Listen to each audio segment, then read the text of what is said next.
واعبدوا الله ولا تشركوا به شيئا. J'aimerais connaître la signification du verset 14 de la sourate Les appartements, au sujet des Bédouins qui n'avaient pas encore la foi mais seulement soumis. Quelle est la différence? Barakallahu fikum. Tfadal Cheikh. Naam, je cherche, attendez de voir c'est quoi le verset 14 de Surat al-Hujurat. Naam. Verset 14 Surat al-Hujurat. Voilà. قالت الأعراب آمنا قل لم تؤمنوا ولما يدخل الإيمان في قلوبكم وإن تطيعوا الله ورسوله لا يلدكم من أعمالكم شيئا إن الله غفور رحيم. Hujurat 14, ça donne en français, entre parenthèses, Tamillah.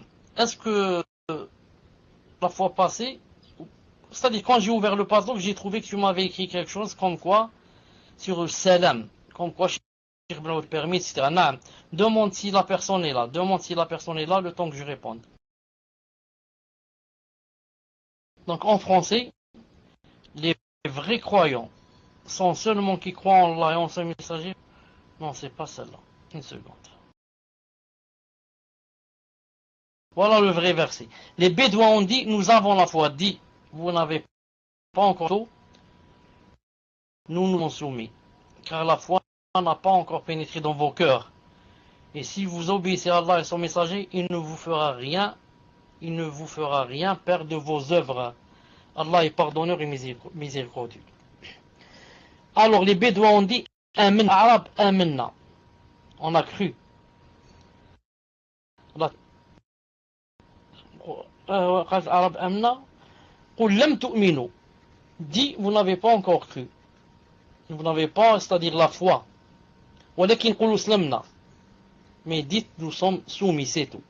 C'est quoi la différence? La différence, Allah subhanahu wa ta'ala veut montrer dans ce verset que l'islam se divise, il y a trois catégories, disons trois étapes si je puis dire. On commence du bas vers le plus haut. La foi se divise en trois. On commence par le bas, on monte vers le plus haut. On peut être seulement musulman, islam. Ensuite on monte plus haut, on devient croyant.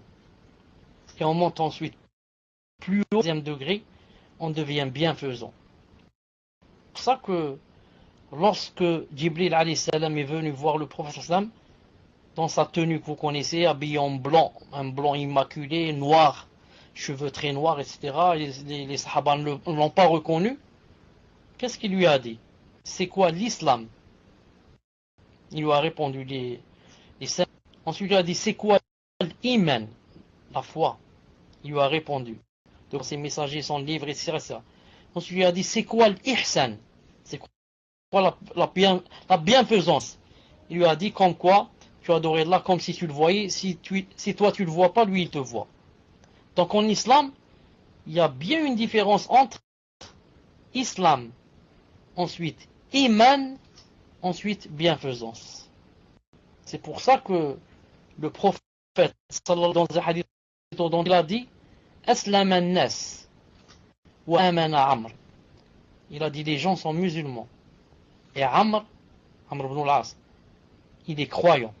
C'est-à-dire plus que musulman. Il y a musulman et il y a plus haut, croyant. Et il y a plus haut ensuite, bienfaisant. C'est pour ça que le prophète, sallallahu alayhi wa sallam, dans un hadith authentique, authentifié par Shbani rahimahullah, il a entendu quelqu'un dire X est mu'min. Donne-lui. Il lui a dit donne-lui ya Rasulullah. Le prophète sallam, donne-lui. Il était en train de partager le butin. Il lui a dit X mu'min, donne-lui. Le prophète sallam lui a corrigé. Il lui a dit ou bien musulman. C'est-à-dire il n'est pas croyant, peut-être qu'il est musulman, c'est tout. L'autre il a dit mu'min. L'autre il lui a recorrigé, il lui a dit musulman. Comme ça 3 fois. L'autre il dit mu'min, le prophète dit peut-être musulman. Je veux dire par là que Allah Ta'ala a dit aux Bédouins qui sont venus dire nous sommes dans le deuxième degré. Nous sommes croyants. Mu'min. Il a dit non. Dites seulement vous êtes musulman. Tu as dit shahadu la ilaha illallah, shahadu Muhammad abduhu wa rasuluhu, tu es seulement musulman. Attends un peu. Pour être au deuxième degré, Et la différence entre musulman et bien sûr et mu'min, croyant, muslim, c'est quand tu dis Shahadu an la ilaha shahadu Muhammad abdu wa rasuluh. Et tu commences à faire comme ça les piliers. Mu'min, c'est avec le cœur, pas avec le corps.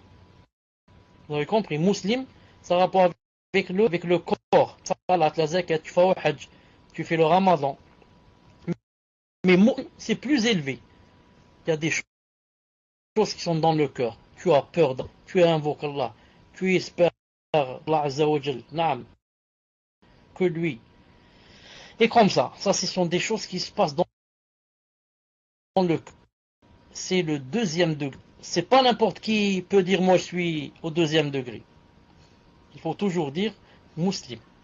Et ici je voudrais juste faire une petite remarque. Des fois muslim veut dire mu'min. Mu'min veut dire muslim. C'est pour ça que si on trouve dans le Coran ou dans la Sunna le mot muslim, ça veut dire aussi c'est mu'min. C'est la même chose. Si on trouve mu'min dans le Coran, dans la Sunna, ça veut dire muslim. À condition qu'on le trouve seul. On trouve le mot muslim tout seul ou le mot mu'min tout seul. Comme si Allah Ta'ala dit Ya ayyuha qumtum ila salat, ô vous les croyants, ça veut dire il parle des musulmans. Et s'il dit ô vous les musulmans, ça veut dire il parle des croyants. Muslim, c'est mu'min, c'est la même chose. Mais à condition que ça vienne seul dans un verset ou dans un hadith. Mais si dans un verset ou dans un hadith, les deux viennent dans le même verset ou le même hadith, ça veut dire qu'il faut faire la différence entre les deux. On dit en arabe, ce sont les mots qui, idashtama'a, iftaraqa. Ce sont les mots si, s'ils se joignent, ils se dispersent. Et s'ils se dispersent, ils se joignent. C'est-à-dire encore, si je trouve verset, le mot muslim tout seul, ça veut dire croyant, ça veut dire mu'min. Et si je trouve mu'min tout seul, c'est muslim. Il n'y a pas de...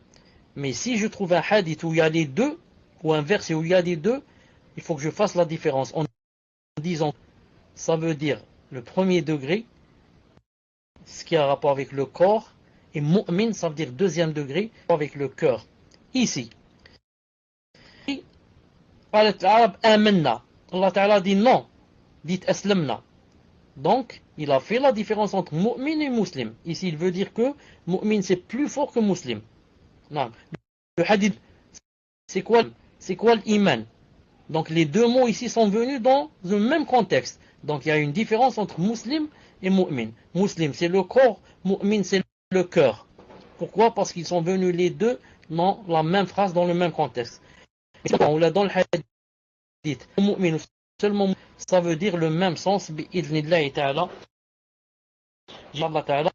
C'est-à-dire que cette personne me dise, Inch'Allah ta'ala, pour que je lui réexplique, pour qu'elle ne se trompe pas. Et la phrase que j'ai dite que ce sont ces deux mots, muslim, mu'min, qui, s'ils se joignent, ils se dispersent. Et s'ils se dispersent, ils se joignent, on a 4 ou 5 comme ça, comme muslim et mu'min, comme le qada ou le qadar, comme le faqir ou le miskin, comme l'iman ou le taqwa, comme le bir ou le taqwa. Et comme ça, il y a 5 ou 6 qui ressemblent, comme maghfira et aussi autre chose, attendez.